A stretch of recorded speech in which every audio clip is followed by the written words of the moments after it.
Thank you to BetterHelp for sponsoring this episode. BetterHelp is the world's largest therapy service, and it's 100% online. With BetterHelp, you can tap into a network of over 25,000 licensed and experienced therapists who can help you with a wide range of issues. To get started, you just answer a few questions about your needs and preferences in therapy. That way, BetterHelp can match you with the right therapist from their network. Then you can talk to your therapist however you feel comfortable, whether it's via text, chat, phone, or video call. You can message your therapist at any time and schedule live sessions when it's convenient for you.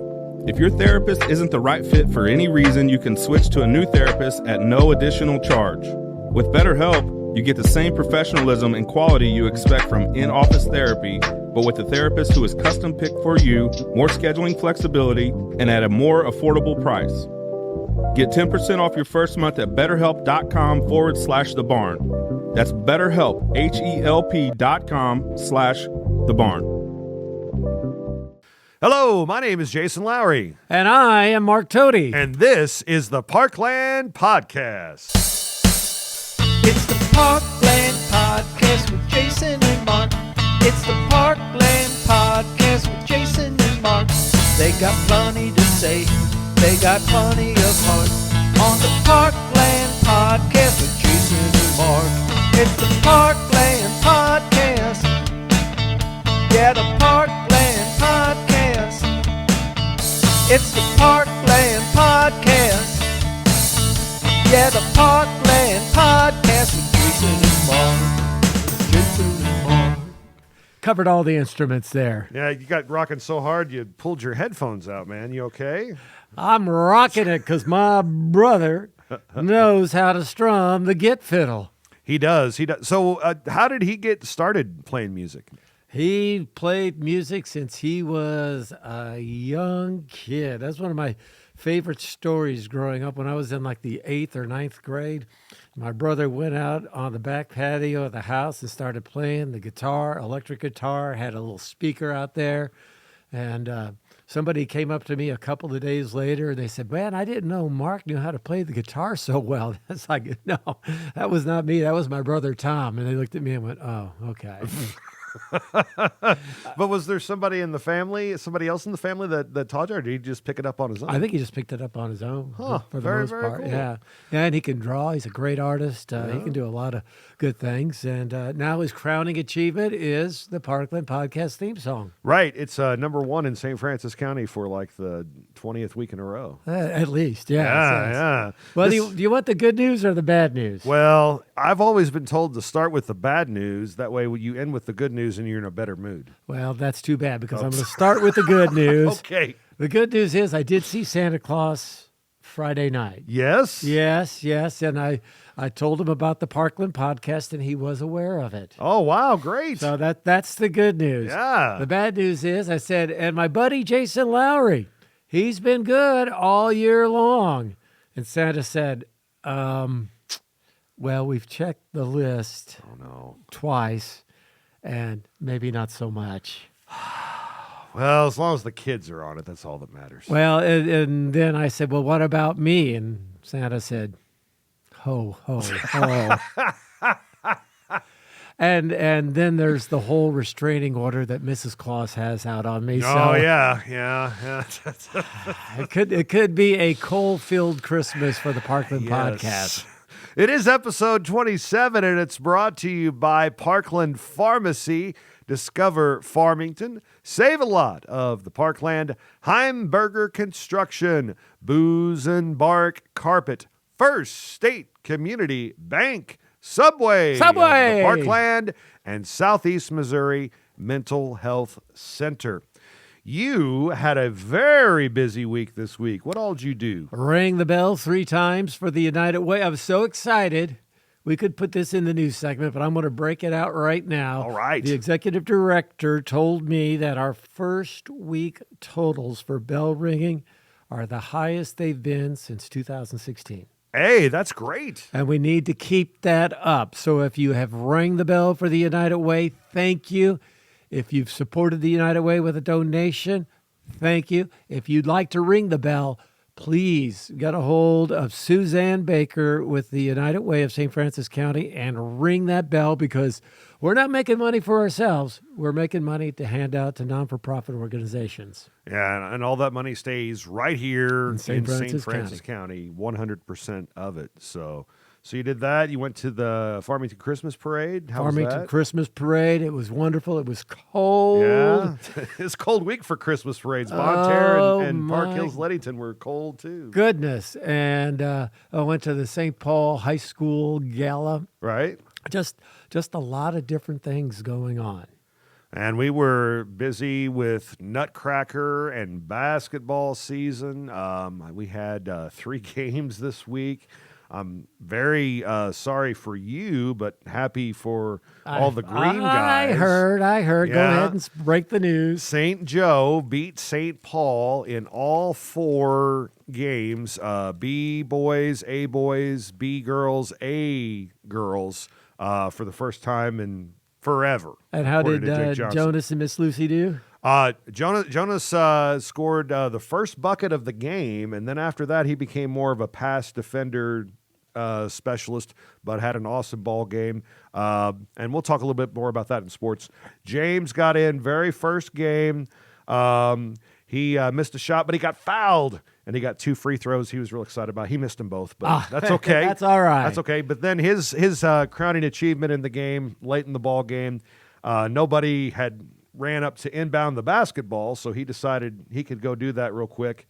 And then he decided, I don't need to pass it to anybody. I'll just start dribbling. And he took off dribbling, and the official didn't even have his whistle in his mouth, and it kind of took him by surprise. So he's like, whoa, hey, But had a great ball game and had a great time as always, and love that rivalry. And It's a fun rivalry. It is, absolutely. You look across the way, like I saw Justin Ford. He was there, talked to him for a little bit. The Freemans, It's always fun with those Carlton Street rivalries. Yes, absolutely. So that's been what's been keeping us busy. And then in the education field, I learned very early that the time period between Thanksgiving and Christmas, students' brains are dead. Do you have mid-semester testing like you do at the end of the year? Oh yeah. We got. In fact, we've already started reviewing for the midterms, as we call them, the semester finals, and they're not as receptive as they were early in the year, I think. They've got Christmas brain. They do, but can't Holiday say I blame brain. them. Holiday brain. Any music trivia? Anything interesting music wise that you've thought of lately? That's like, oh man, that's a great fact to share. Well, no real great facts. My song of the day is a song from Nirvana, and we'll talk about a little later on. But I have come to realize Nirvana and Pearl Jam are the reason I like grunge music. Mm-hmm. But I also realize it's the music, because I only understand. I was listening to a Nirvana song on the way over. I understand about 12% of all the words that are in their songs. Yeah. I don't know what you're saying, but I really like it. This is my imitation of Kurt Cobain.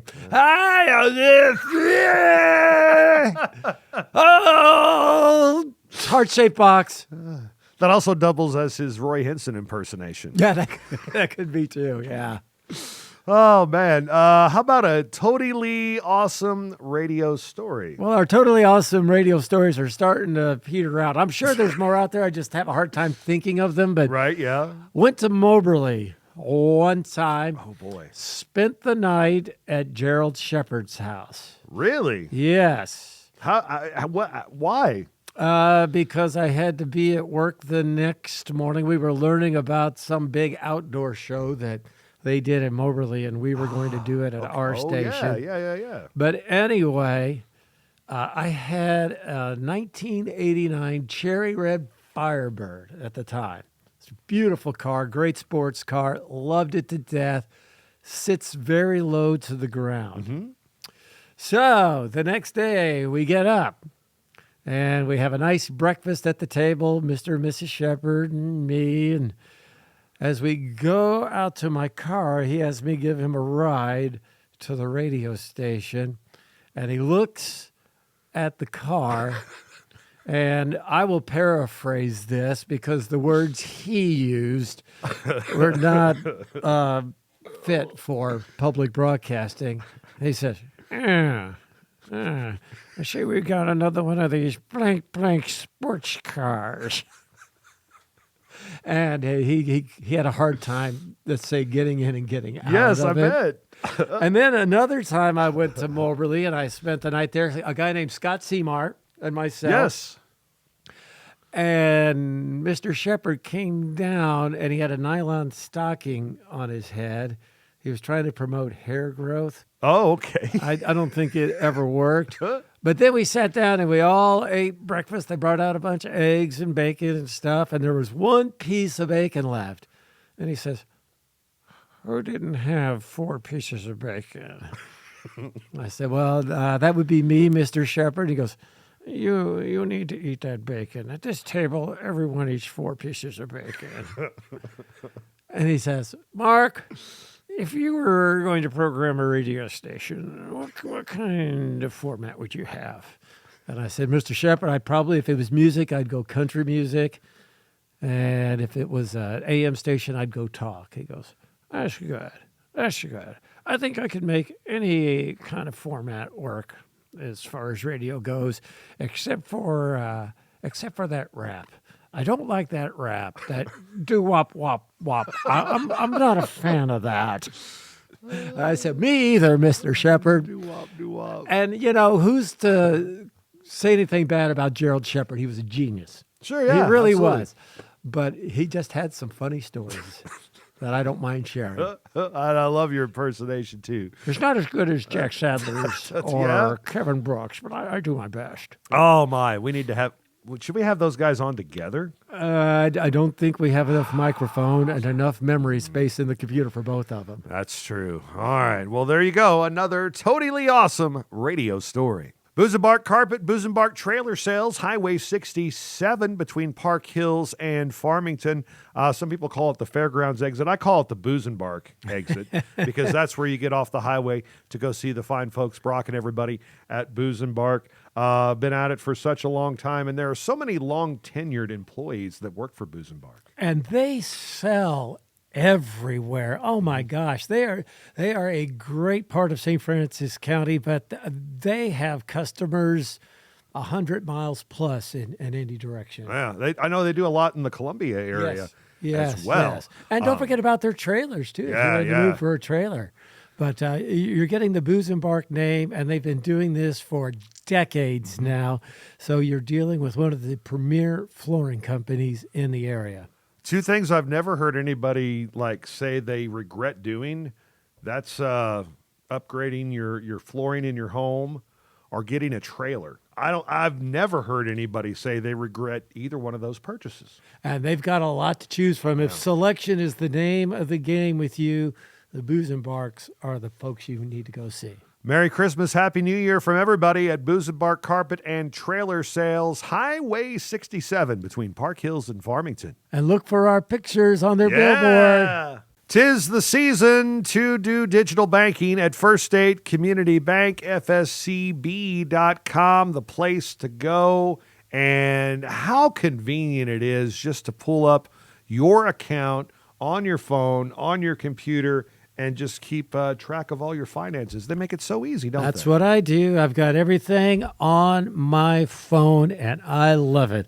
But, I just realized I have never seen Matt Sebastian and Santa Claus in the same room. I'm wondering, could Matt Sebastian be Santa Claus? You know what? He's clean-shaven while he's at the bank. And then does he wear a beard or does the Santa It's the magic of Christmas. Yeah, it's the magic of Christmas.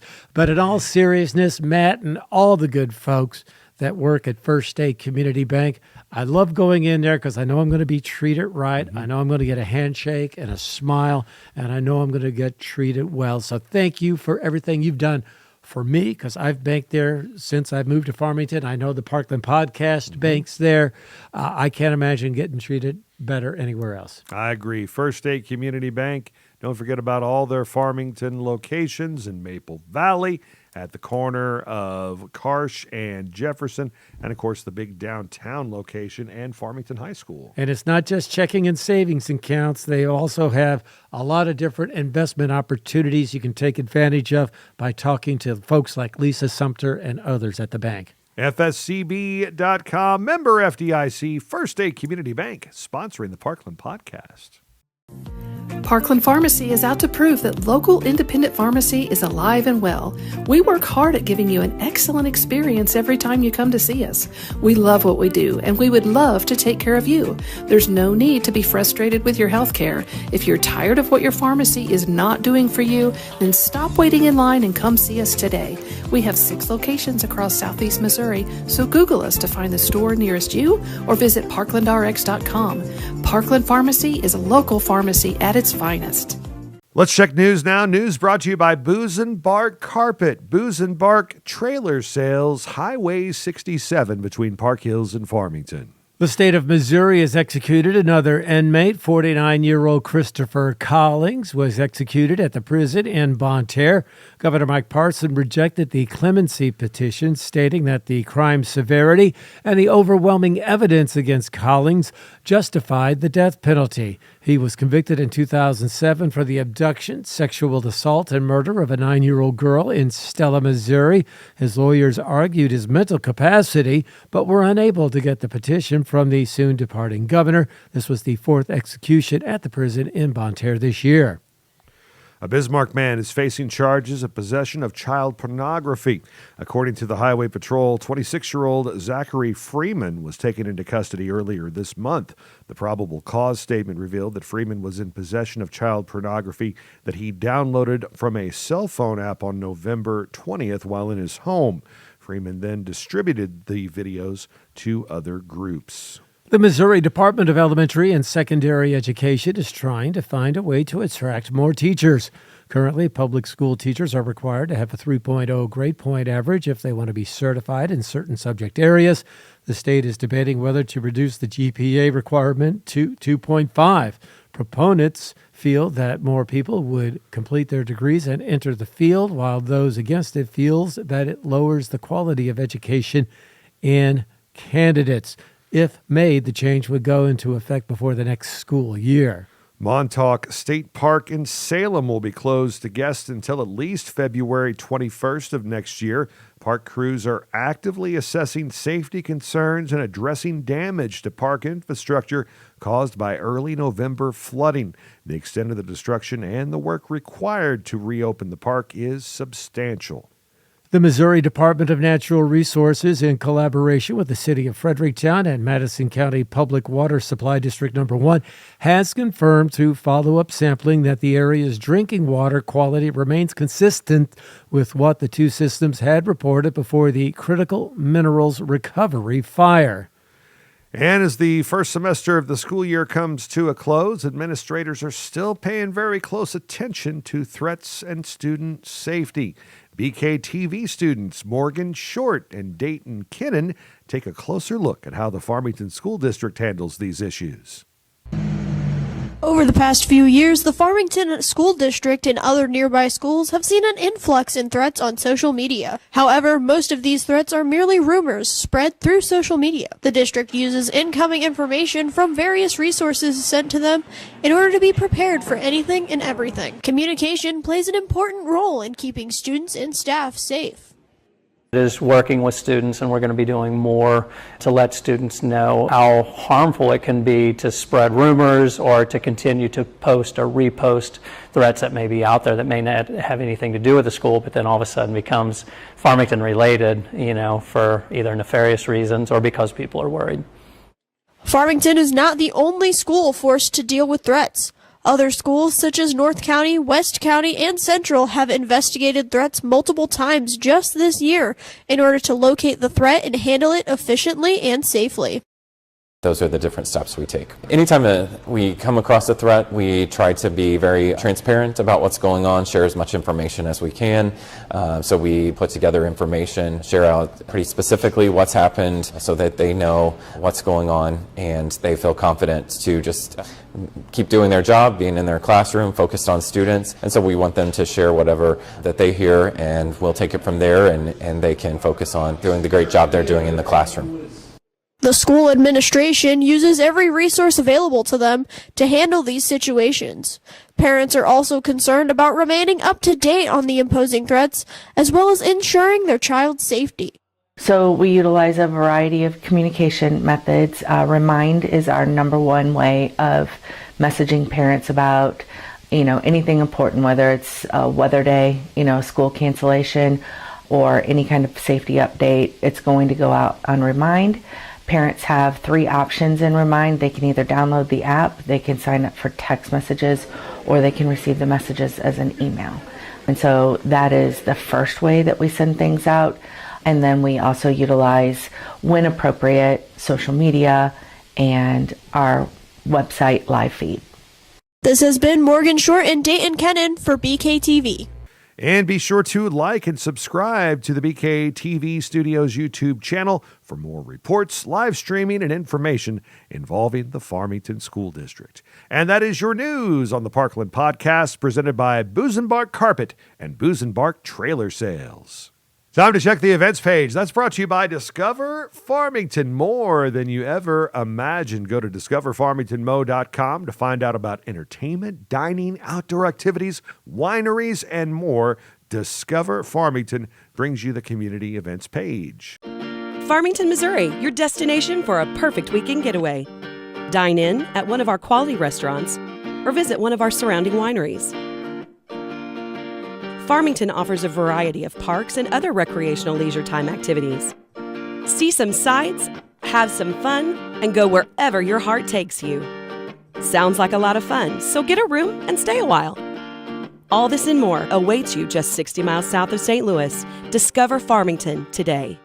Winter Wonderland in Farmington is officially open at Farmington City Hall. It's open weekdays from 6 to 8 p.m., Saturdays in the early afternoon. And the Nutcracker Ballet happening this weekend, Thursday night, Friday night, and 2 performances on Saturday at the Centene Center. Make sure you know which cast your favorite Nutcracker performer is in when you make your plans to get those tickets. Handel's Messiah will be performed December 13th at 7 o'clock at Mineral Area College. Santa Claus is everywhere, and he will be having a lot of breakfast in the Parkland on Saturday. He will be at the Mineral Area Elks Lodge in Deloge from 8 until 11. Hey, Breakfast with Santa takes place at the Leadington VFW from 8 to 11 on the 14th. And he will also be at Long Hall in Farmington from 9 to 11 on the 14th, as well as on the 21st. Don't forget that bell ringing is continuing for the United Way of St. Francis County. If you'd like to ring the bell, just contact Suzanne Baker, the executive director of the United Way. And the Christmas Cookie Walk happening next Saturday, December the 14th from 10 a.m. to 4 p.m. all throughout downtown Farmington. These events and more are available on the events page at discoverfarmingtonmo.com. More than you ever imagined. Find out about local events and so much more at discoverfarmingtonmo.com. I know the folks at Heimberger Construction want to wish their employees the best this holiday season. They want to wish their former customers, their current customers, and their future customers the best this holiday season. Heimberger Construction cares about the work they do, and they care about the people that they do it with and they do it for. And we talk all the time about all the different buildings they're involved in, but let's talk community involvement. They were a huge sponsor of Festival of Trees for Casa of the Parkland. They help out in the past with a number of different things like United Way of St. Francis County, St. Paul Lutheran School, the big John Thomas benefit. They have been a big supporter of the Cystic Fibrosis Foundation. Jennifer knows that her company has been very successful because of the quality work they do, but she likes to give back to the community as well. She understands that she's been blessed and she wants to help people out whenever she can. They were also a big sponsor for Help the Hungry Bake Sale as well. Absolutely, Saw them on the banner. absolutely. So Heimberger Construction, and what really sets them apart is the work they do with Butler Buildings. They are the best metal building system on the market and the only buildings that have a pre-punched roof system and standard 360-degree roof seam for their standing seam roof.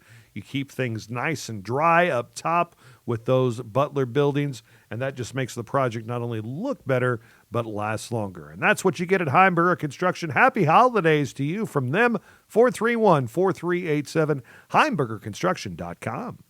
Ain't no party like a Parkland Pharmacy Christmas party, because a Parkland Pharmacy Christmas party don't stop. Boy, that just rolls off the tongue, doesn't it, Mark Tody? They know how to have fun at Parkland Pharmacy. I've got to give the folks at Parkland Pharmacy a shout out because I've got my flu shot there and I got my latest COVID vaccination from the folks at Parkland Pharmacy. Didn't hurt a bit.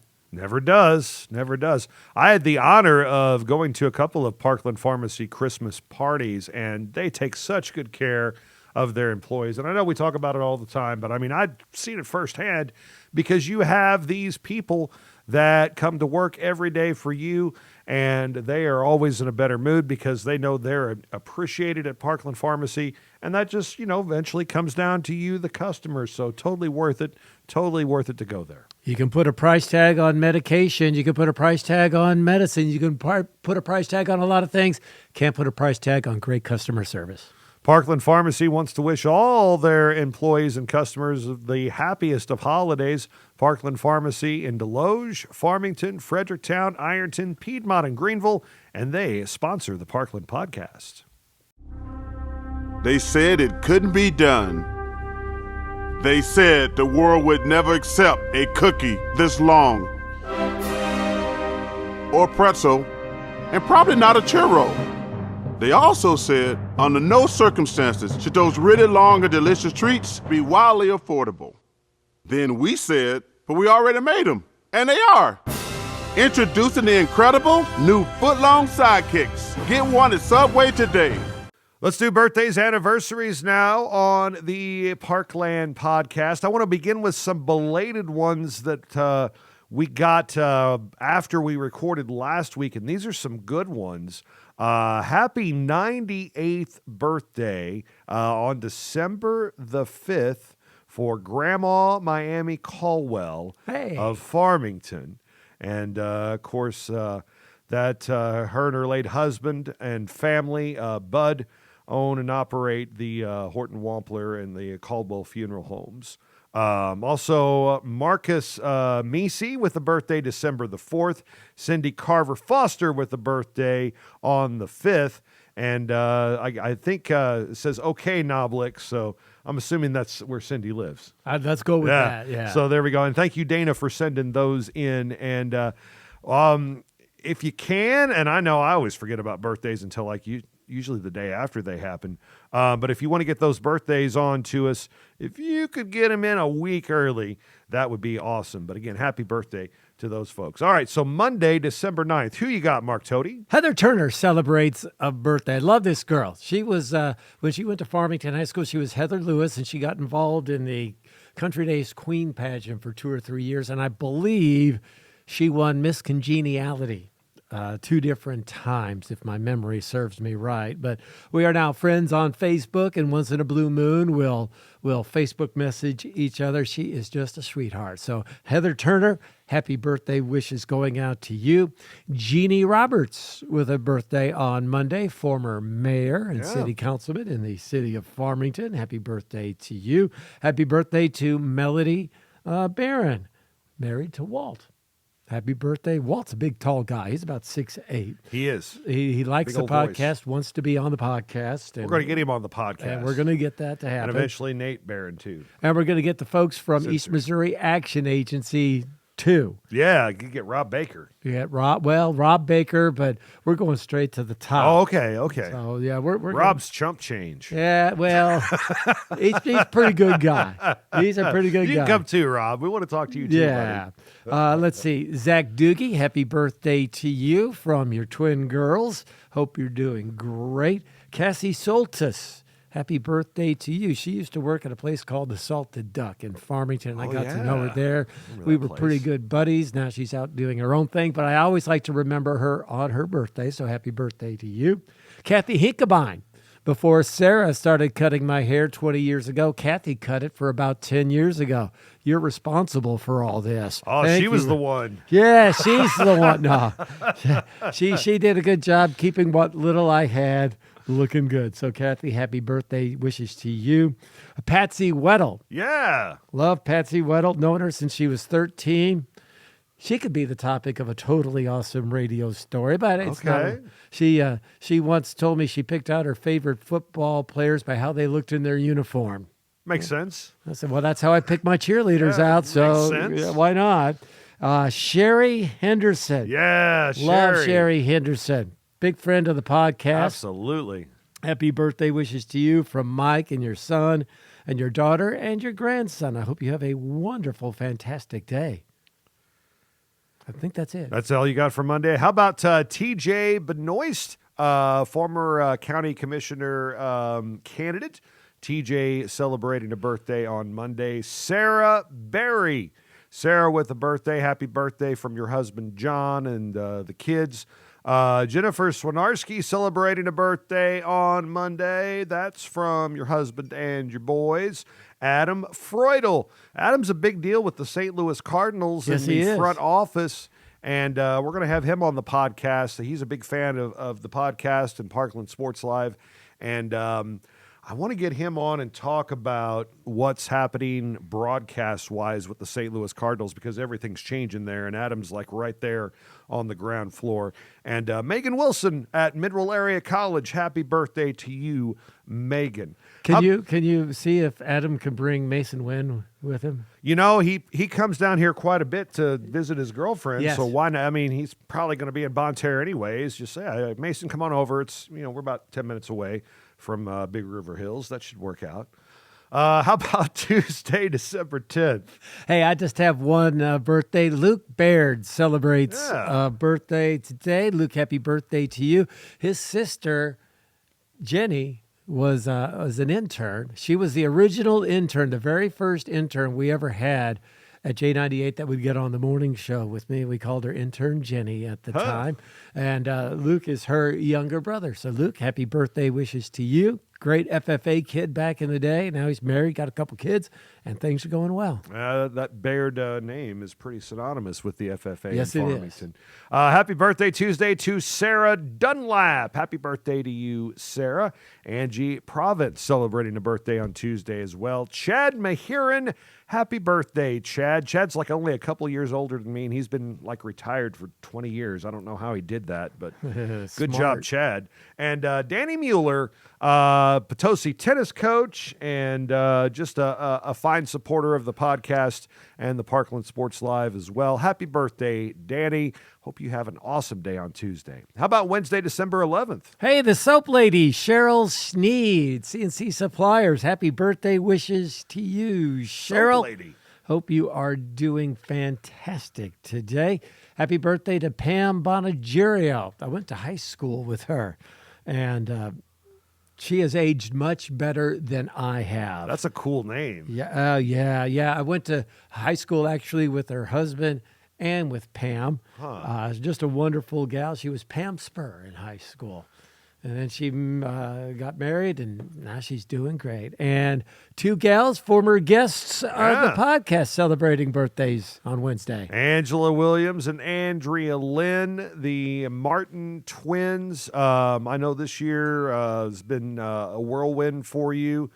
They've been all over the place on national and worldwide television and stories since being on the pod. No, they were going to do that without being on the Parkland podcast.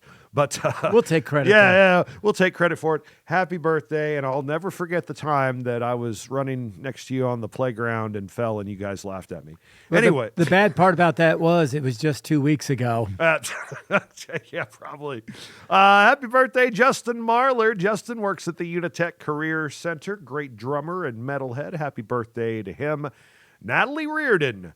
Happy birthday on Wednesday. Hope it's a great day for you, Natalie. Sandy Zimmerman, celebrating a birthday on Wednesday as well. Maddie Jones, taking care of the cheerleading squad in DeSoto, having a birthday on Wednesday. And Daniel Sanders of Boo Your Funeral Home with a birthday on Wednesday as well. Happy birthday, Dan. Now, his daughter used to be on the radio station. She's the one that did the... Oh, really? Yes. Oh, I didn't know that. That is his daughter Awesome. that did the FFH story about what happens to her animals after they sell at the Sale of Champions, and she went... Nice.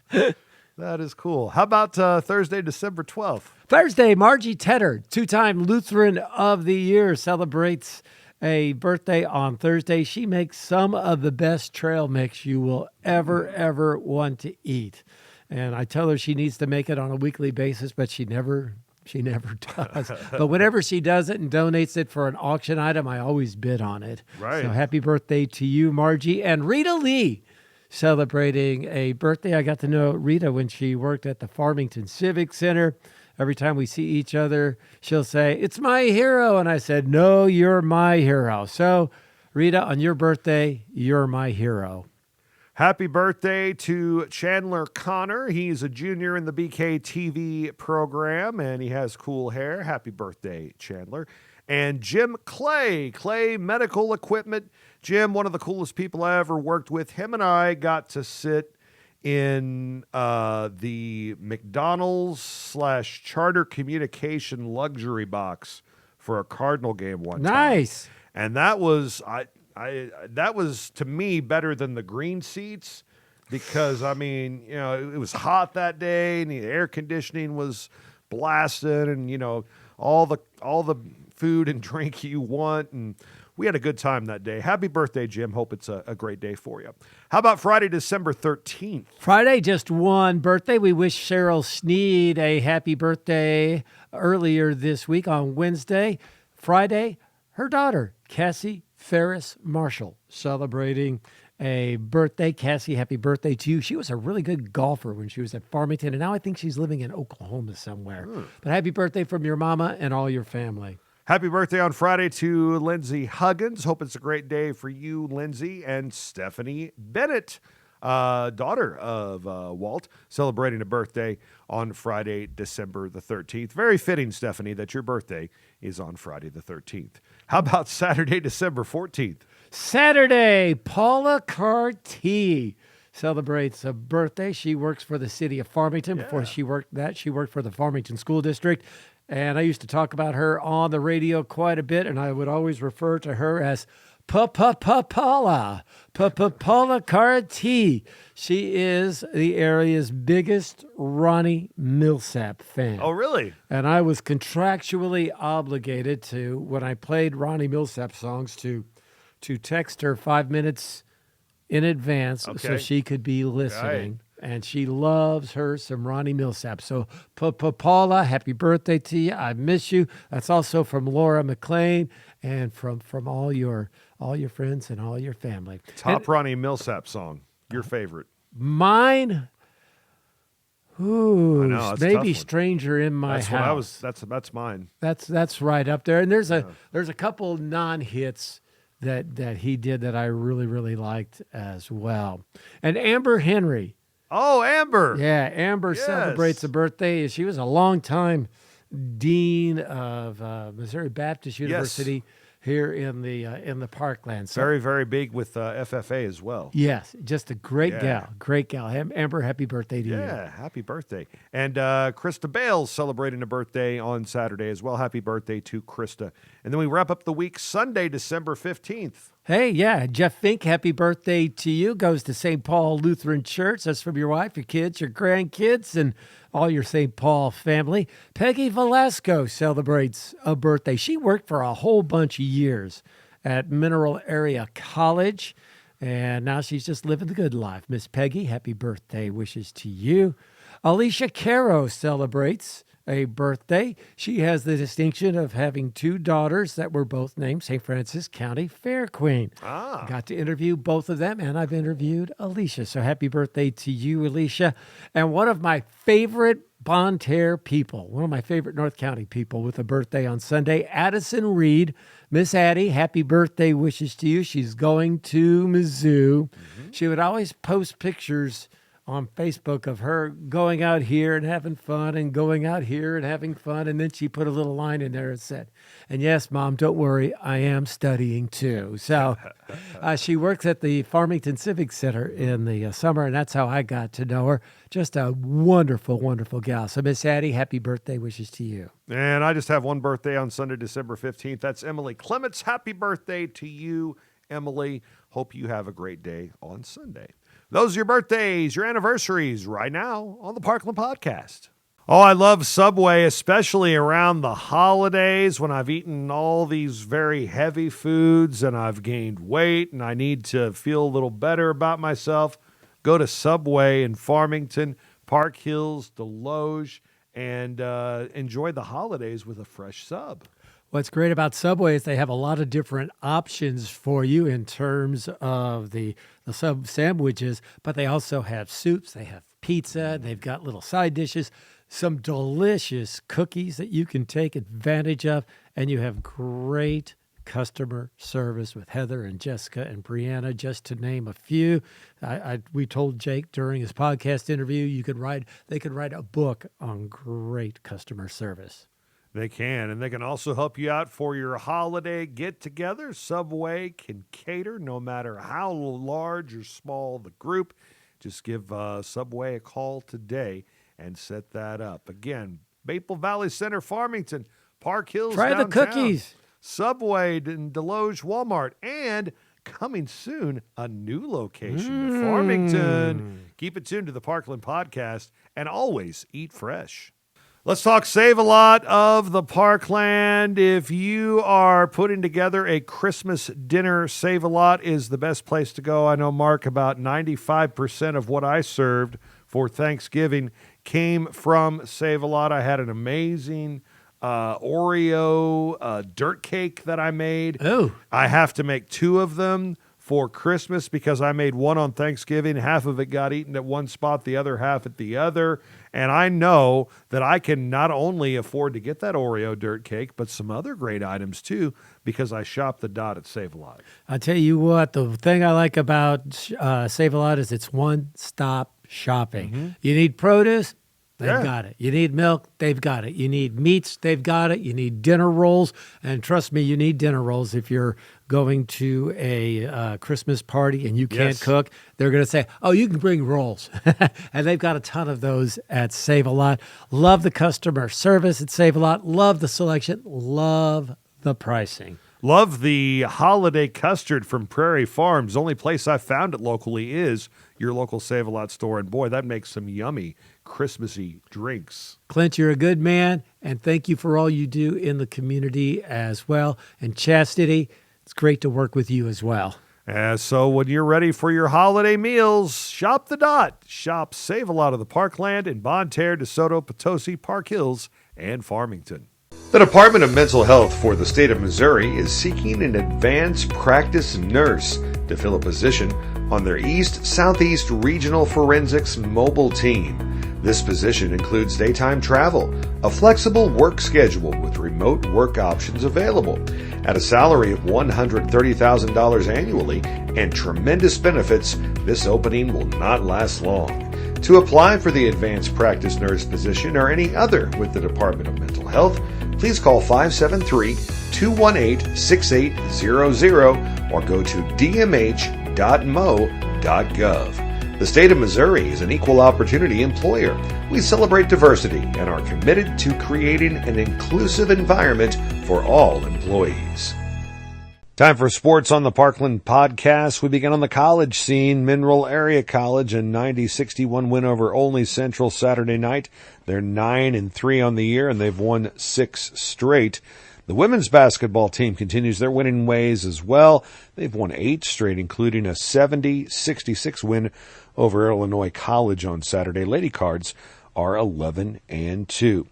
Girls basketball, the Fredericktown tournament. The champions are the Central Lady Rebels. They beat Hillsborough in the championship game. St. Vincent outlasts Fredericktown in the third place game. Valley R6 tournament. The champions are West County. They beat Bismarck in the championship game. And St. Paul takes the third place game over South Iron. Host Valley wins the fifth place game over Kingston. Final score from the Fountain City Classic final day. Potosi win over St. Genevieve 54-37.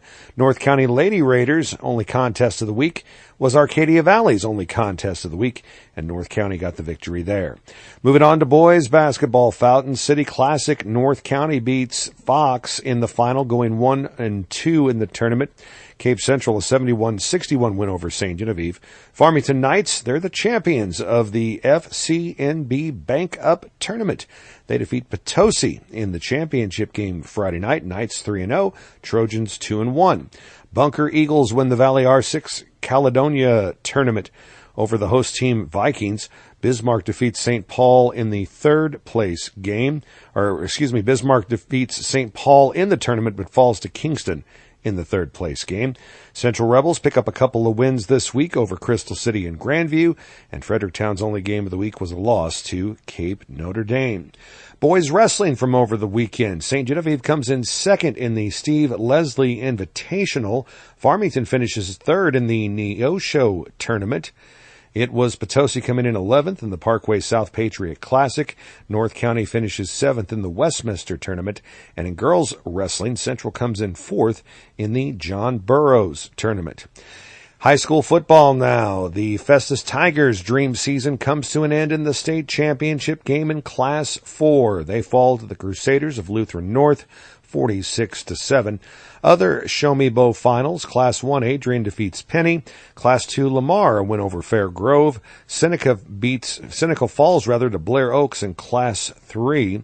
It was Platte County defeating Jeff City Helias in Class 5. And DeSmet a win over Nixa. They are your Class 6 champions. And the St. Joseph Hornets scored A and B team victories Friday night over street rival, the St. Paul Giants. Jonas Lowry with a couple of points and blocks and 3 assists and 8 rebounds in the A game. James Lowry had a rebound and went 0 for 2 from the line in the B game. Lucy will look to go 2 for 2 next week in the A cast Thursday night and Saturday night of the Nutcracker. Those are your sports on the Parkland Podcast. Mark, Thanksgiving is over. Christmas is almost here, and maybe the first of the year might be a time for folks to think about a new profession. So no matter what you do, chances are there's a way for you to do it at Southeast Missouri Mental Health Center. Mark, one of the largest employers in our area. They are. They have a ton of folks that work for there. A great career move for anyone. They do a program every year at the Southeast Missouri Mental Health Center where they seek the help from the public to buy gifts for their patients at the mental health center. Wow. And I am sure they would be willing to take your donations like they have in years past. So if you want to give them a call, I am sure they will tell you exactly what they need. Simple things like toiletries, stocking caps, gloves for their patients at the mental health center to help make their Christmas a better one as well. Yeah, give them a call right now, 573-218-6800. And that's also where you can call if you're curious about maybe starting a new career with Southeast Missouri Mental Health Center. We talk about some of the other places that advertise with the Parkland Podcast, how they have good relations with the employees working there for long periods of time. Same is true about Southeast Missouri Mental Health Center. State of Missouri, an equal opportunity employer. We celebrate diversity and are committed to creating an inclusive environment for all employees. It's the memories made during a weekend with the girls, a family adventure, or a Sunday stroll in historic downtown. At First State Community Bank, we have a strong passion for small business owners and the students and families who live, work, and play here. Our passion for them runs deep because this is our community too. First State Community Bank. Success starts here. Back on the Parkland podcast, and we are going to talk sports. We are going to talk weather. We're going to talk radio. We might even talk some canine stuff with a guy that knows a little bit about all those things, Mr. Mike Reeves. How are you, sir? I am wonderful. And Jason, this is nothing against you, and you know that. Love you dearly, okay? We've been together a long time, but I've never done a sit-down interview with Mark Totally in all the years that Mark Totally has been part of our area. I've never had a sit-down, just, chit-chat talk. We talked many times, but I don't remember just sitting down and, I've never come into your studios on the radio side of things. I'm looking forward to doing this. I am not sure that's 100% true, because when I was just a young pup starting out, you were the athletic director. That is true. Was that at South Iron? I was at Lesterville. And we were there for the Black River League basketball tournament. I remember sitting down and talking to you, and that had to be 38 years ago. That would have been 1986, 87. That was my 1 year I spent there. So I guess, we had some connection then. But I don't know if we interviewed, but we just talked. Yeah, because I don't remember sitting down and doing an official, an interview with the one, the only Mark Totally, and being all seriousness, just love everything that you did over the years and have done over the years, and it's been just fabulous and a great chance to sit down and talk to you guys. That's great. That's a great day for me. Wow, I'm looking forward to this as well. One thing, when you worked at J98 Radio, one thing you learned to do was everything. Yeah. You didn't just do sports. You didn't just do news. You didn't just do weather. You did it all, and that pretty much describes your career. In overdrive, you've done it all. I have just had a lot of fun doing a lot of different things. Taught school for 31 years, most of that in the Farmington district.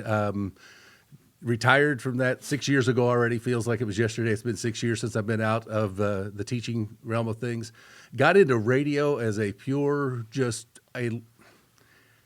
Greg Camp, who was at KFMO Radio at the time, interviewed me as part of a post-game show when I was coaching at West County. All right. And he just offered up, you do a good job on the air as a coach. Have you ever thought about doing radio? And my minor was in communications in college. I always wanted to be radio, but I was told, and you guys know the story, there's no money in that. Yeah. Right. You're not going to make any money in that. And I thought, well, it's not like teaching's not being a millionaire, but it's a set, it's a career, and radio's so up and down. And so when I got that opportunity, I jumped into that, started doing sports, and did that for almost 35 years. And I still do some freelance work in that regard, and then started as a complete, just almost as a joke, started doing weather stuff, because when I was teaching guys, the teachers always wanted to know, we're going to get a snow day? Right, yeah. Snow days are gold in the teaching profession. Absolutely. And I started looking at weather maps, and I started enjoying looking what was coming across, and I would be in disagreement with the professionals a lot. Yeah. And then they'd be like, you were right. I don't know how you got that right, but you were right. Guys, I have no formal training. I'm not a meteorologist. I'd done nothing except just study weather maps starting when I was a little kid. My dad was a roofing contractor. In that profession, it's like farmers. Yeah. The weather is, that is the key to your existence. And I remember my dad for many, many years. This is way back before you could DVR your stuff. This is before VHSs even, okay, guys? Yeah. My dad, his day was set around what time the weather would come on. And where we lived in southeast Missouri, the weather was KFVS Channel 12 out of Cape Girardeau. Right. And my dad would just, when the weather was on, be quiet, because he had to know, right, are we going to be able to tear off a roof tomorrow? Is it going to rain? We can't tear the roof off and the rain hit. Yeah. And I started watching that, and I guess I was a heck of a geek as a kid, because I loved it. I had my mom get me a little board, and I would write on the board like the old weathercasters used to do. Do you remember when they had to go to the go to the map and write it on there? Yeah. I would sit and do that, and I was, an elementary school kid, like, it's going to be 80, it's going to be 65, it's going to, and then as technology allowed us more access, I started looking at it, and some of my teacher friends said, put up a weather page. And that weather page on Facebook took off, and it's been a blast ever since. It really has been. How many followers do you have on that? Just shy of 9,000. That's crazy. Nice. Just shy of 9,000. I would love to get to 10,000. So those of you that are watching today and you're like, hey, I got friends that don't know about it. Yeah. That pop up to 10,000 would be okay, guys. That would be fun. From all over the place. It was just a local thing to start with. And now I get messages constantly from out west in the state. When the thing was hitting Columbia, Missouri, I got some messages on my weather page. I'm in Columbia. How bad is this going to get? And I'm like, this blew up way bigger than I ever anticipated. I've had businesses in the area message me during snow events. Hey, should we let our employees go home early today? Is it going to get that bad? And I'm like, guys, I'm just yes, you should. Mike Reeves. I'm just a rookie here. And I've been like, here's what I'm seeing. If you want to trust it that much, roll with it. But weather is very fickle, as you guys know. You've been in this area long enough. You're fully aware of how weather works, and nobody gets it right 100% of the time. I don't care if you're a professional or whatever. It's just there's too many variables, and so nobody will ever tell you with winter weather, especially that, here's what's going to happen. Right. You always know what it looks like is going to happen, then you hope you're right. You mentioned we were talking about the storm that hit I-70 in mid-Missouri last weekend. You talked about it kind of following along I-70. How often do storms follow Interstate 44? And is there some kind of science to that, like the topography? There is no science in topography, but however, Jason, you're 100% right. Winter storms, we tend to focus on 44 because it's not often that your 70 corridor is your divider for winter. That happened because it was what's called a clipper system. They come out of the northwest instead of the southwest. Well, most of our storms that we want, those of you that love snow, that we want snow, they come out of the southwest most of the time. Well, as they come out of the southwest, they start to veer up and they move northeast. And the I-44 follows a path in Missouri from southwest to northeast. And so we tend to get that. Guys, you've heard it 1,000 times living here. Well, it looks like they'll get snow north of 44, but south of 44 looks like rain. And it's because that's where the low pressure systems they tend to track as they come across and hit Arkansas. They tend to veer up to the northeast. And when they do that, they tend to either follow right around 44 or they go just south of 44 or just north of 44. And Interstate 44 is such an easy marker for people that's where even the weather, the professionals have used that frequently. Right. That it's going to follow 44. It's going to be south or north. So there's no science behind it. They didn't build these highways and then the weather gods decided, that's good math. There's our math. No, that didn't happen, but it is odd how often that is the case, and you're 100% right.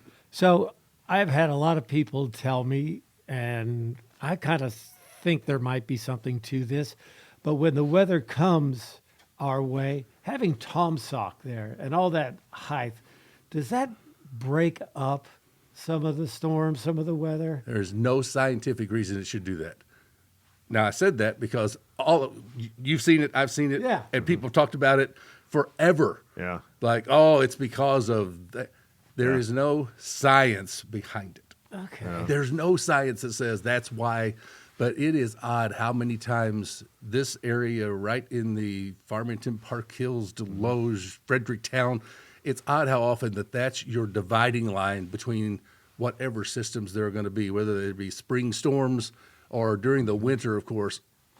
How many times have we just missed. Yeah. Fredericktown will get hit or Potosi will get hit. Yeah. But we get spared a little bit. Yeah. And for a while, jokingly on the weather page, I referred to, I said Farmington proper, because at first I just focused on the little town of Farmington. That's where I live. That's what I focused on. Right. I jokingly called it the no snow zone because it felt like we went through stretches where, Mark, you said it perfectly.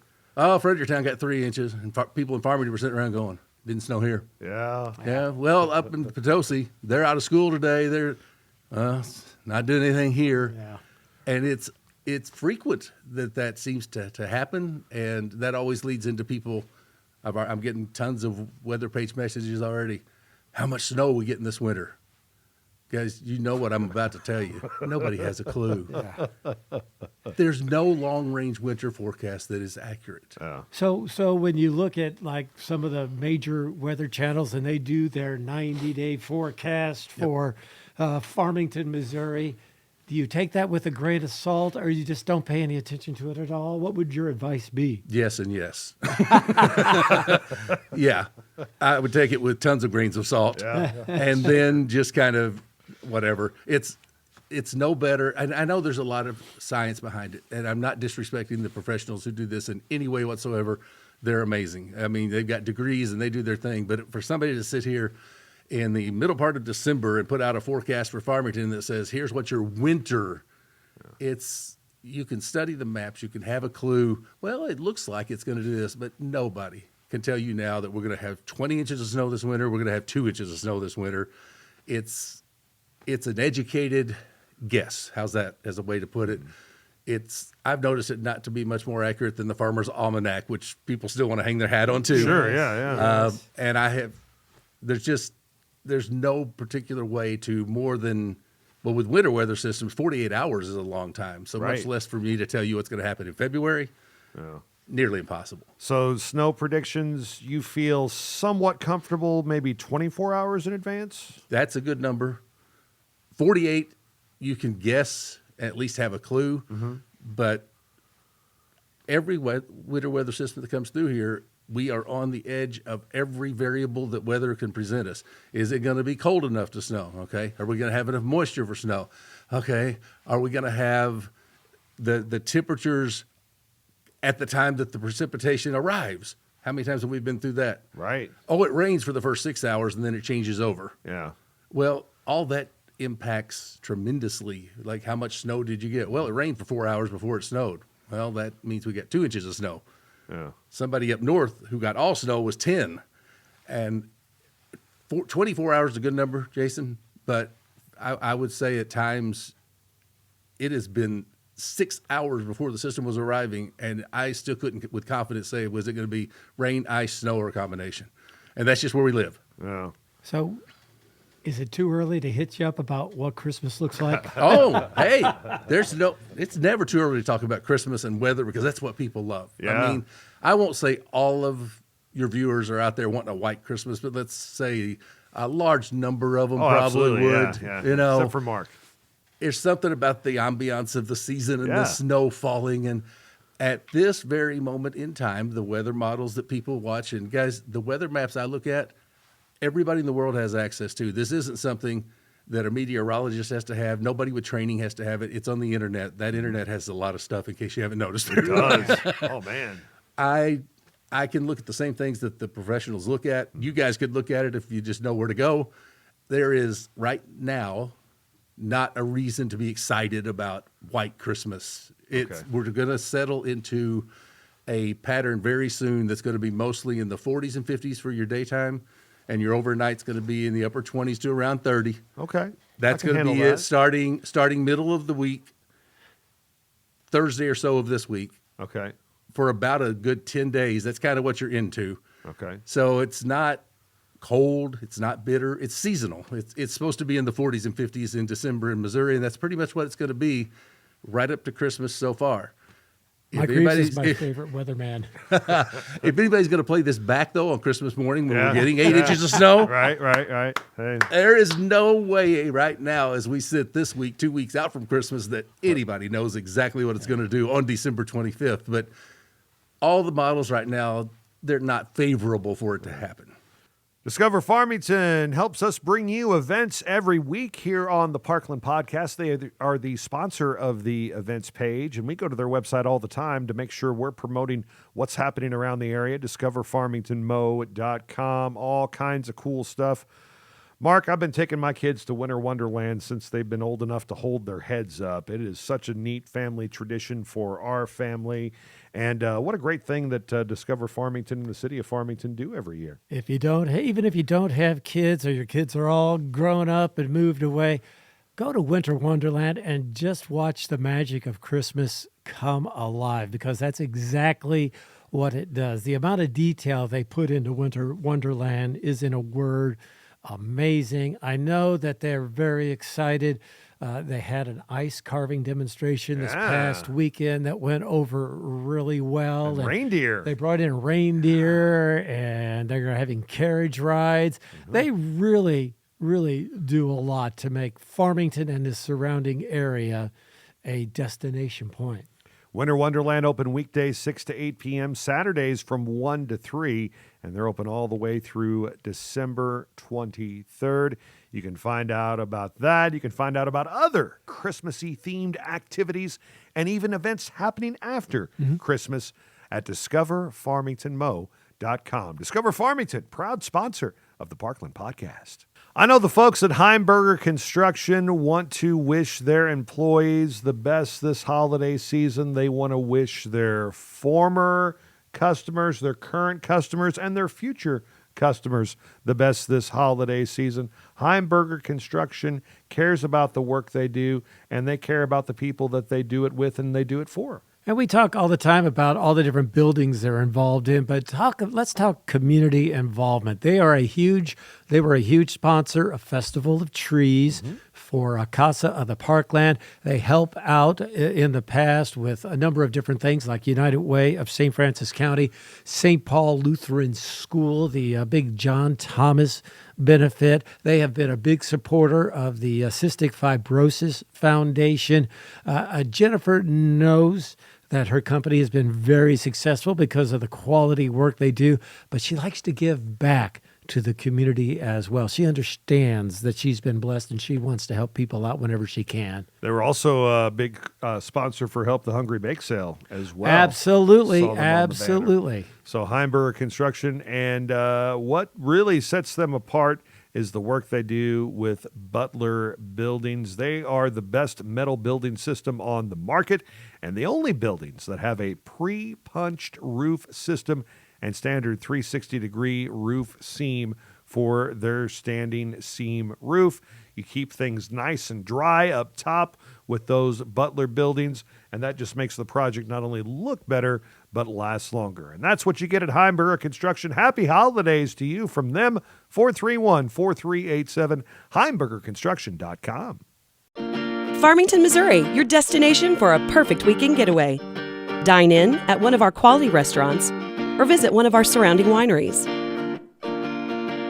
Farmington offers a variety of parks and other recreational leisure time activities.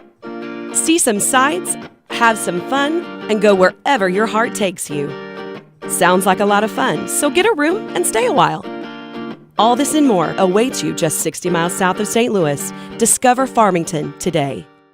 You do a lot of sports radio coverage for the St. Louis Cardinals, the St. Louis Blues, Missouri Tigers. You've done some SLU basketball stuff in the past. Let's talk about the Blues right now. They appear to have righted the ship and really turned things around, haven't they? They got healthier. Yeah, I mean that doesn't hurt, I guess, Let's right? be honest. And what's going to be difficult for the fan bases is that, well, Jim Montgomery was hired and Drew Bannister was fired, and that the coach changed everything. Guys, I'm not going to completely downplay coaches. Sure, they are important, but I think at the professional level, they're less important than people think they are. They got healthy at the exact same time they made that coaching move. Mm-hmm. Robert Thomas got back and got healthy. Yeah. Philip Broberg got back and got healthy. They were the two best players on the team when they were kind of muddling along there at the beginning of the season. Mm-hmm. Well, right as they've come back, the team has started to play a whole lot better. And Robert Thomas is kind of a reason for that, too. You look at his numbers. So I'm not going to discount Jim Montgomery. He's had success. He's been a big-time coach at a lot of levels. He led a team in Boston to a President's Trophy with a record number of points in a season, and that's only a couple of seasons ago. Yeah. I have no issues with him coming on board, but I'm not so sure that everything's going to. Jim Montgomery took over, and that's why the Blues got better. And at this point, guys, it's a 5-game sample size too. They do play 82 of them. Let's see where we're sitting in, in April when the season's getting ready to wrap up. And hopefully they can be a playoff team a year earlier than even they thought they could, because they were looking at next year getting competitive again. I want to talk about the players, not just hockey, but baseball, all the different sports. Yes, 10 people, you'll get 10 different answers. What are these guys like in real life? Some will say they're jerks. Some say they're rich, spoiled brats. Some say they're just like us. You've dealt with them. What are these guys like? If you went to any establishment today in any part of our area and randomly grabbed 100 people, would you find some that you really liked? Absolutely. Yeah. Would you probably find some that you would go, I wouldn't want to spend any time with that person. Right. I don't like them. It's the same that you're going to get in a professional locker room. There are some that are horrible to work with professionally. I won't put them out there as bad people. It's just in the profession. You don't like to have to talk to them. They're not fun to talk to. They're not free with their time. They act like you being there is, the last thing that they want to do. And then you have some that are just remarkably amazing to work with, to talk to interview. You could ask them anytime, hey, can I get 5 minutes with you? Yeah, come on, let's go over here. Let's do it. So it's kind of like society as a whole. There's going to be people out there that are amazing, and there's going to be some that aren't. And I will tell you, and I'm not going to do names. Everybody wants me to. I just don't think it's fair. I will tell you that there are some that people think are one particular way. Oh, man, he seems so cool. That are completely not. And I will tell you that as a fact, because they know, some of these athletes do, when the cameras are on, they know the right persona to put out there. Cameras off and just regular people standing around in the locker room, they are totally different. They know PR. Yeah. Well, don't throw anybody under the bus. Okay. But do you have a favorite person that you've interviewed? Yes, I will have two. Okay. And it's probably going to be the two that neither one of you be surprised by. Since this is positive, I'll name names on this. Okay. Okay, positive, I don't mind. Kurt Warner. Yeah, absolutely. I mean, is anybody surprised by that based on what you've seen? Yeah. There is nothing, there was nothing fake about any of his personality. What you saw in the TV interviews and things like that is what he was all the time. I mean, even when we weren't talking to him, just a guy who would just sit and chit-chat with you, and Adam Wainwright. And I don't think anybody be surprised by Adam either. Right. Adam was just as good a guy as you think he might have been. Yeah. And actually, on the day that he retired, the media staff with the Cardinals asked him if he would take a group picture with the media that was there, just because we appreciated him so much, because it's not easy in the jobs that they do. 162 baseball games is a long season, and to have a media person in your locker room every single day, to be respectful to them as he was, we appreciated that. So there would be the two guys I would throw out there, and almost all hockey players, I'm going to say, they're the easiest people in the world to work with. Huh. Fabulous. I mean, I have no hockey players that I would put in that not easy to get along with category. None in my years of doing it. Zero. So whether it's a sport culture or whatever it may be, hockey's probably the easiest to work with. Cool. Language barriers with some hockey players, with some Hispanic players in baseball.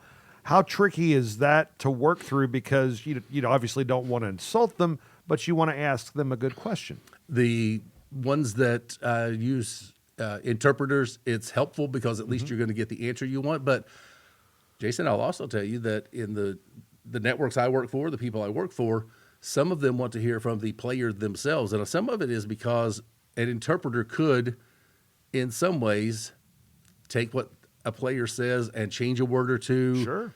And you've got to be real careful that the person who is going to interpret doesn't misinterpret. Yes. And so some networks will be like, I don't want to hear from the interpreter. If they can't, if they're not speaking English, we won't use it, won't air it. And there's nothing about that that's mean-spirited. It's just that most of our listeners are understanding English. They won't understand any other language, so we won't go with it. But when they have the interpreters in, at least when we need to ask something, the player will be able to understand our question. They can then reply. And I have utmost respect for the players from other countries in whatever sport it may be that have come in and learned to communicate in the English language, because that's where they're going to work and that's where they're going to be, playing and talking to the media. I've been just thoroughly impressed with the numbers that have come over, that the first time you talk to them, just very difficult the barrier's there. And then within a year or two, it's just a breeze, and credit to them, because I know one language only and I've never learned a second language. And it seems like that would be so hard to do as an adult, to come in and learn a new language in a new country. All right. So you've taught, you've worked in radio, you've reported on sports, you've done weather. In a perfect world, 40-year-old Mike Reeves is told by the man upstairs, everything's going to be on an even scale, but you can only do one thing of all those different things for the rest of your life. Where's your love? Where's your passion? Which one are you going to choose? Sports reporting would have been it. Yeah. Really? Over the weather? Yeah. Wow. Yeah. I would have gone weather. Yeah. The sports reporting would have been it. As a young kid, if I wasn't drawing on a weather map, I had cassette recorders and I announced games off of television. Really cruddy old 1980s television. I did that. Guys, I took a small recorder to Cardinal games when there weren't much of attendance in the 70s and sat up in the upper deck and actually recorded the game as a 14-year-old. All right. And just did an inning or two on my recorder. And you could go to Cardinal games in the 70s at times and sit in the upper deck and nobody was up there. You're not going to be noticed. People aren't going to, what's that guy doing up there? I did that on more than one occasion. So I would have, the sports reporting has been the thing that I've loved the most. And for those of you that I had as students and are like, well, you didn't like teaching? I love teaching. You don't do it for 31 years if you don't love it. Exactly. All right. And I have loved the weather page has just brought a whole new element. My family all the time is like, now people just know that my sons have talked about it. My daughter's like, yeah, they just know your dad's the weather guy. Yeah, that's right. Yeah. And I said, well, that's fun. Yeah. But as far as just a passion, sports reporting has been a passion. I guess that's the way I would phrase it. How do you feel about the Cardinals' new direction and where it looks like they are going? I want to see where it goes. Right. I know what they said. Yeah. But I want to see what it really means, because we want to focus on player development. We want to slash some salary. We want to be younger. Well, a lot of teams have done that and been very competitive and done very well. Tampa Bay Rays have done it for years and been very competitive. Baltimore Orioles are a young team that's not spending tons of money, and they were a contender. They were a playoff team. They were an East Division champ. If that's what they're looking at, I think everybody can live with, you know what, that's not a bad plan. But the way it's been interpreted, I think you guys have noticed it. The interpretation has been, we're going to slash it to bare bones. We're going to lose 100 games. We're going to really fall in the tank for 2 or 3 years, and then we're going to try to build it back up. If that's what they're going to do, the Cardinal fans aren't ready for that. Yeah. Their idea of a bad year is this past season, as they won 84 games this last year. Everybody said, Cardinals are terrible. Yeah. Cardinals were not terrible. They won 84 games. That's a blink of an eye from being a playoff team in the expanded format. And they did that with some of their best players last year were their young guys. Yes. So is it such a bad deal to just go that route? And I think the other part of that, fellas, is they're looking at what the Dodgers are doing. They're looking at what the Yankees are doing. They're looking at what the Mets are doing.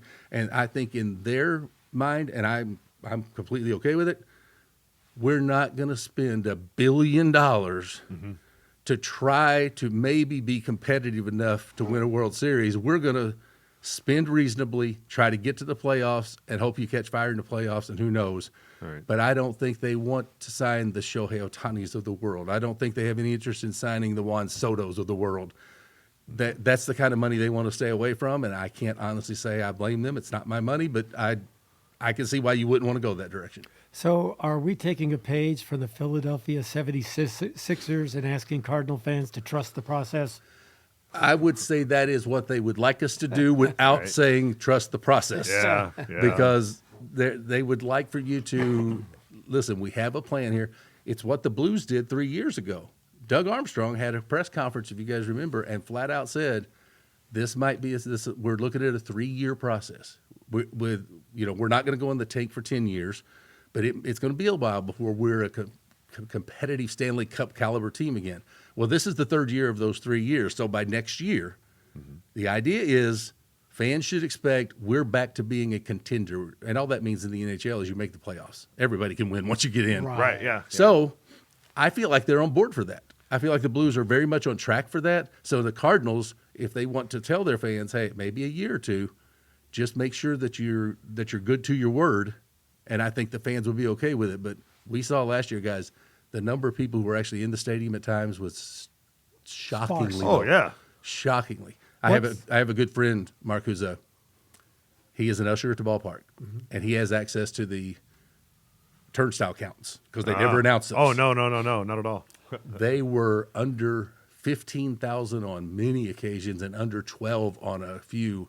That's on nights that you saw the attendance was 32,000. No, it wasn't. Sure. Yeah. 10 and 12,000 were in the ballpark.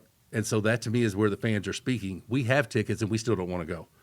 So I'm curious how they do this year with the announcement of, we're going to get rid of some salary. And I think that'll be interesting to see where they go. What is the buzz concerning this guy they brought in from Tampa to run player development? I think the buzz is that he's done exactly and had success in what they say they're about to do because he was in Tampa. And that's what they did. Right. We went young. We focused on player development. And what it often meant in Tampa was we develop the players. We get 2 or 3 good years out of them. And as soon as they're ready for free agency, they're gone because we're not gonna go that route. Now, I'm not saying the Cardinals have made that decision at all. Right. I'm not saying they won't sign one of their young guys to a big deal if indeed they pan out and they turn out to be a superstar. But I think the buzz is we got the guy who's done this, and he's done it very well. If you can win, and they did so very much in Tampa Bay, and you can do it with the limited resources they had, nobody was attending games in Tampa. Right. All right. They didn't have a payroll that was even in the top 5 or 6 of the league. Or I mean, they were barely out of the bottom 5, I guess I should say. Guys, they were very good. And if the Cardinals can go back to being that, I don't think the fans care how much money they spent as long as the team is winning. Yep. And so I think they view him as the guy who can do that because he's done it before, and they feel like he's the perfect guy to run the show now. I want to ask you about the broadcast rights for the Cardinals and for the Blues and what the future holds. Bally Sports, I guess, was in bankruptcy. That deal goes away. There's talk of maybe MLB Network coming in, maybe the Cardinals starting their own broadcast network. What are you hearing? And before you answer that, I want to piggyback on what Jason asked you. I also hear that it's just a matter of time before every Cardinals game is you're going to have some kind of internet access, Apple, something like that. 100% where that I feel like that's going. At some point, are the crazy numbers that the media outlets are paying to broadcast sports going to dry up a little bit? I don't know, but the numbers are NFL off the charts, even Major League Baseball. Yeah. And so, Mark, 100%. I've gotten old enough now that I have to hesitate when I say in my lifetime because I know that is a lot shorter period of time than it used to be when I said it. But I would be stunned if in the next 10 years, which is hopefully within all of our lifetimes. Yes. I would be stunned if at least half of sports events aren't on a streaming platform of some type. I just can't fathom that it's not going to go there. They're dipping their toes in the waters already. NFL has had a streaming only playoff game already. Yes. Yeah. I mean, that's a pretty big dipping the toe in the water there is, hey, we're going to put a playoff game out there on streaming only. So I think it's very reasonable to say that, number one, you're going to have to watch it on a stream. You're going to have some sort of access to an internet. And number two, it's going to cost you to watch the games. And they've just included it in your packages that whoever you use as your providers, it's just been included if it's on Bally or I guess FanDuel now. Right. I think there's going to come a point where it's going to be like, here's the cost of the Cardinals season to stream it on whatever. It's 162 games. You'll get every one of them, home and road. There's no blackouts. here's what it'll cost for the season. If you want to pay it. Have no idea what the number will be, but yes, I think it's going that direction at some point in time. Can we have a combo deal where we get an app and basically that's your what Fox Sports, Midwest Valley Sports would have played? ESPN still ESPN, Apple still Apple, and then you maybe go with that same feed on Channel 11. So that way you're still hitting the older fans that don't understand real well how to use the internet and apps, but you're still reaching that market of people that do know how to do that and have cut the cord and would rather do that. Easy answer for that one. Yeah? If they can financially make that viable, absolutely they'll do it. But they will not. I don't think they're going to sit there and go, oh, wait a minute, we have that older fan base that is not so tech savvy. Mm-hmm. We've got to make sure we cater to them. I think if they have to look and say, well, if it means catering to them, we're going to lose some money, we're not going to do that. At some point, they're going to basically, I think all the sports leagues will become, folks, you better get tech savvy because that's how we're going to do our games. They're going to sacrifice some viewership for the dollar. I think without a doubt. And guys, it's business, so I can't sit here and tell you that it's wrong. I mean, I've never run a multi-billion-dollar corporation, but my guess is you got there by knowing how to take care of the business side of things and finances. And if they do it, they do it. We'll have to learn to live with it. And from all three of our standpoints, that might bring back the importance or add on to the importance of radio. Oh, yeah, without doubt. Because we all, and many of the people watching this, grew up in times where when a game was on television, it was an event. Oh, yeah. It was like, I remember many times, Cardinals are going to be on this weekend. Yes. I mean, it's like, oh my gosh, I can watch them. Yeah. Whereas opposed to the world we live in today where maybe 4 or 5 games you have to go searching for, they're all on. Right. So radio could very well, jump back into being a big way of following the clubs. And a lot of people would turn down the volume on the TV and turn up Jack Buck on the radio. Oh, yeah. Many times. Many times. And see, with all the new technology, all those things are out the window too, because if you guys have tried it, it doesn't sync up anymore, so you can't make that work. There are now apps, Mark, believe this or not, there are apps that sync that up for you if you want to get into that. It'll sync your TV to your radio feed. So there, talking to a non-tech guy, apparently. I've just seen he's probably going, yeah, whatever.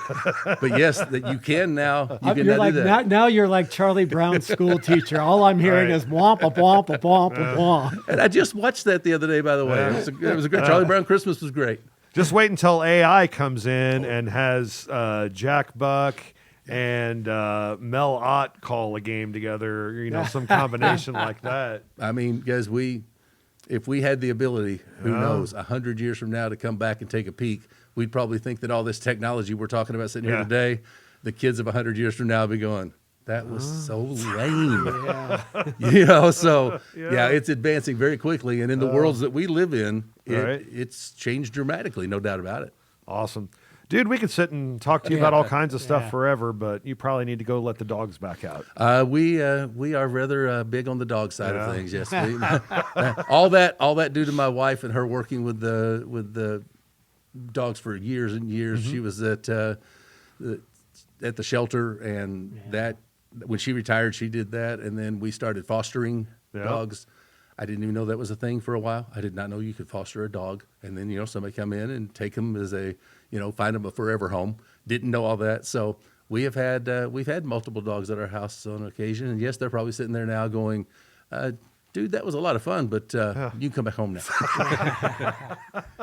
Well, appreciate it, Mike. Always a pleasure, buddy. It was awesome. It was awesome, guys. Anytime. Fantastic. Mike Reeves, news, sports, weather. He covers it all. And he joins us here now on the Parkland Podcast. Let's talk Save-A-Lot of the Parkland. If you are putting together a Christmas dinner, Save-A-Lot is the best place to go. I know, Mark, about 95% of what I served for Thanksgiving came from Save-A-Lot. I had an amazing Oreo dirt cake that I made. Oh. I have to make 2 of them for Christmas because I made one on Thanksgiving. Half of it got eaten at one spot, the other half at the other. And I know that I can not only afford to get that Oreo dirt cake, but some other great items too, because I shop the dot at Save-A-Lot. I'll tell you what, the thing I like about Save-A-Lot is it's one-stop shopping. You need produce, they've got it. You need milk, they've got it. You need meats, they've got it. You need dinner rolls, and trust me, you need dinner rolls if you're going to a Christmas party and you can't cook. They're going to say, oh, you can bring rolls. And they've got a ton of those at Save-A-Lot. Love the customer service at Save-A-Lot. Love the selection. Love the pricing. Love the holiday custard from Prairie Farms. Only place I've found it locally is your local Save-A-Lot store. And boy, that makes some yummy Christmassy drinks. Clint, you're a good man, and thank you for all you do in the community as well. And Chastity, it's great to work with you as well. So when you're ready for your holiday meals, shop the dot. Shop Save-A-Lot of the Parkland in Bonne Terre, DeSoto, Potosi, Park Hills, and Farmington. Booz & Bark Carpet, Booz & Bark Trailer Sales, Highway 67 between Park Hills and Farmington. Some people call it the Fairgrounds exit. I call it the Booz & Bark exit because that's where you get off the highway to go see the fine folks, Brock and everybody at Booz & Bark. Been at it for such a long time, and there are so many long-tenured employees that work for Booz & Bark. And they sell everywhere. Oh my gosh, they are a great part of St. Francis County, but they have customers 100 miles plus in any direction. Yeah, I know they do a lot in the Columbia area as well. Yes. And don't forget about their trailers too. If you're in the mood for a trailer. But you're getting the Booz & Bark name, and they've been doing this for decades now. So you're dealing with one of the premier flooring companies in the area. Two things I've never heard anybody say they regret doing. That's upgrading your flooring in your home or getting a trailer. I've never heard anybody say they regret either one of those purchases. And they've got a lot to choose from. If selection is the name of the game with you, the Booz & Barks are the folks you need to go see. Merry Christmas, Happy New Year from everybody at Booz & Bark Carpet and Trailer Sales, Highway 67 between Park Hills and Farmington. And look for our pictures on their billboard.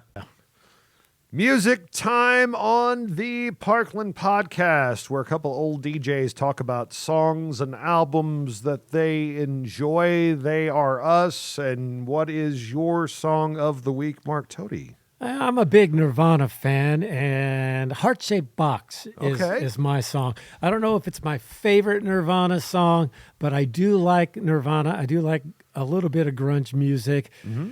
It's kind of eclectic to me. I like Pearl Jam, and I like Nirvana, and I'm not sure if I like too much else in the way of grunge. Not a big Soundgarden or Alice in Chains guy. Those were kind of the Asylum, none of them. No. Candlebox was all right, but they weren't truly grunge, I don't think. Yeah. But anyway, Heart-Shaped Box, I had no idea because I only understand about 5% of the lyrics. It was a song written about children with terminal cancer. I did not know that. Wow. Of course, all I hear is entertainer.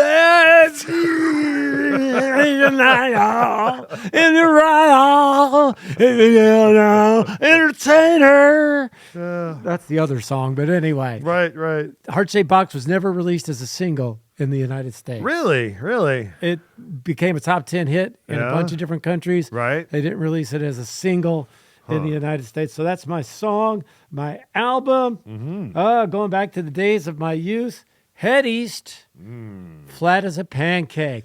There's never been any reason for you to think about me. But boy, there's some great songs that came out of this album. Never Been Any Reason, Love Me Tonight, City of Gold. Man, they never could match the success of this album. Yeah. But kids, get this album. You won't be disappointed. All right, so for song, I'm going to do one of my favorite Elton John tunes of all time, Burn Down the Mission. Love that tune. And is that from Yellow Brick Road, or is that earlier than that? I couldn't tell you what album that's from.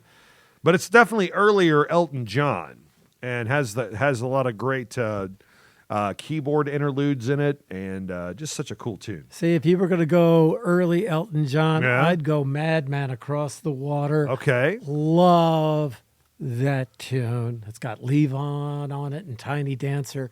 But, man, I love Madman Across the Water.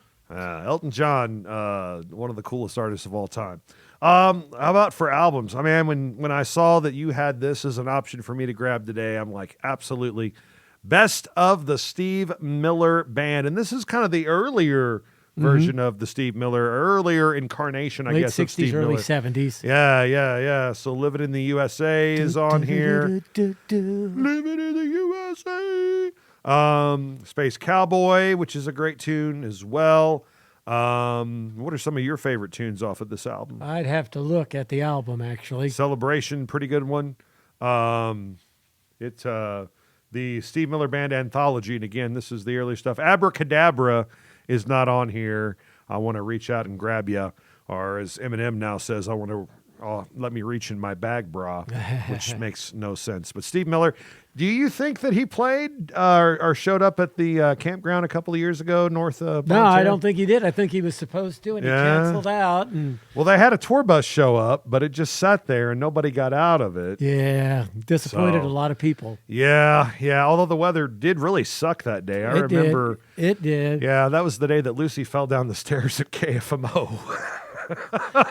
He was a young Lucy then. That was a very young Lucy. It was me, Lucy, Jonas James, and my grandma.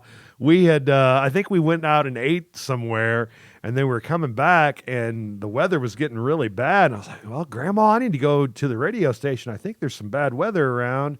He's like, oh, that's fine. I'll go in there and I'll watch your kids.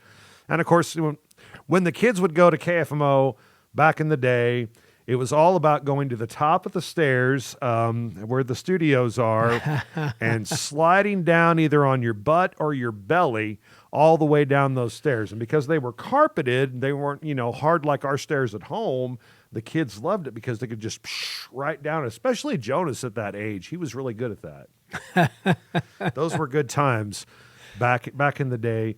It was all fun and games until Lucy lost her balance. Who is coming up on episode 28 of the Parkland Podcast? Well, episode 28 will be known as the Peterson Podcast because we will have Chip and Debbie here to tell us about the big Christmas dinner at CC's Pizza.